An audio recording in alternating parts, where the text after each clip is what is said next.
চলে এলাম পানাম নগর। এটি সোনারগাঁ লোকশিল্প জাদুঘর থেকে উত্তর দিকে হাঁটা পথেই পৌঁছানো যায়। কিন্তু আপনি চাইলে রিকশায়ও যেতে পারেন। রিকশায় গেলে আপনার সোনারগাঁ থেকে পানাম সিটি 20 টাকার মতো ভাড়া নিয়ে থাকে। আপনি যে কোনো উপায়েই যেতে পারেন এখানে। চলুন পানাম সিটি দেখতে দেখতে জেনে নেওয়া যাক এর কিছু ইতিহাস। 1500 শতকে ঈশা খাঁ বাংলার প্রথম রাজধানী স্থাপন করেছিল এই সোনারগাঁয়ে। এটির পূর্বে মেঘনা আর পশ্চিমে হচ্ছে শীতলক্ষ্যা নদী। পানাম সিটিতে রয়েছে দোতলা এবং একতলার প্রচুর বাড়িঘর, যার বেশিরভাগ বাড়ি 19বিংশ শতাব্দীর। 1813 খ্রিস্টাব্দে নামফলক রয়েছে। মূলত পানাম সিটি ছিল বাংলার সেই সময়কার ধনী ব্যবসায়ীদের বসতক্ষেত্র। ব্যবসায়ীদের ব্যবসা ছিল ঢাকা কলকাতা জুড়ে, তারাই গড়ে তোলেন এই নগর। 1611 খ্রিস্টাব্দে মোগলদের সোনারগাঁ অধিকারের পর সড়ক ও সেতু নির্মাণের ফলে রাজধানীর শহরের সাথে পানাম এলাকার সরাসরি যোগাযোগ স্থাপিত হয়।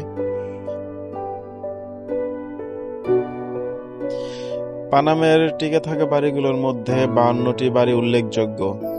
পানাম সড়কের উত্তর পাশে 31টি আর দক্ষিণ পাশে 21টি বাড়ি রয়েছে। বাড়িগুলো অধিকাংশই আয়তাকার, উত্তর দক্ষিণে বিস্তৃত, উচ্চতা 1 তলা থেকে 3 তলা পর্যন্ত।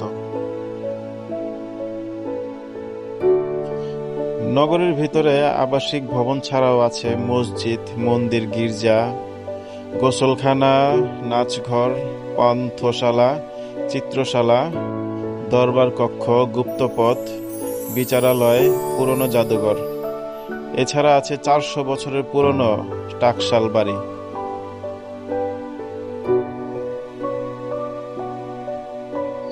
বাড়িগুলো অনেক পুরনো হওয়ায় অনেকটাই ঝুঁকিপূর্ণ হয়ে পড়েছে। বাড়ির উপরে ছাদে কেউ উঠতে পারে না, এখানে ছাদে ওঠা নিষিদ্ধ সম্পূর্ণই। খুবই ঝুঁকিপূর্ণ, দেখলেই বুঝতে পারবেন। এখানে কিছু কিছু বাড়ি আমার চোখে পড়েছে যেগুলো হচ্ছে আপনার 1305 খ্রিস্টাব্দের, ধরতে গেলে প্রায় 700 বছর আগের পুরনো বাড়ি। তো ভাবুন এই বাড়িগুলো কেমন ঝুঁকিপূর্ণ অবস্থায় আছে এখানে। অবশ্যই বাড়িঘরগুলো এত বহু বছর পুরনো হওয়া সত্ত্বেও এভাবে টিকে থাকার একটাই কারণ হচ্ছে এগুলোকে পুনরুদ্ধার করা হয়েছে। 40টি ভবনের সংস্কার, 4টি পুকুর মেরামত, পুনর্নির্মাণ করা হয়েছে।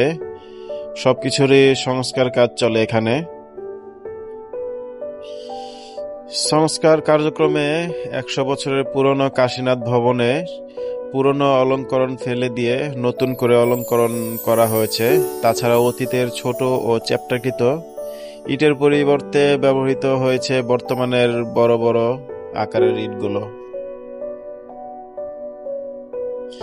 পানাম নগরের নগরী ইতিহাস, ঐতিহ্য, সংস্কৃতি নিয়ে 2010 খ্রিস্টাব্দে তৈরি হয় সুবর্ণগ্রাম নামে একটি নাটক। নাটকটি রচনা করেন ইলোরা লিলিত এবং পরিচালনা করেন ফারুকে আজম। এছাড়াও 2010 খ্রিস্টাব্দে নাসিরউদ্দিন ইউসুফের পরিচালনায় গেরিলা নামে একটি পূর্ণদৈর্ঘ্য চলচ্চিত্রের চিত্রায়ন করা হয় পানাম নগরীতে। তো সবাই এই নাটকগুলো দেখবেন, তাহলে বুঝতে পারবেন পানাম নগরের আরো বহু কিছু ইতিহাস।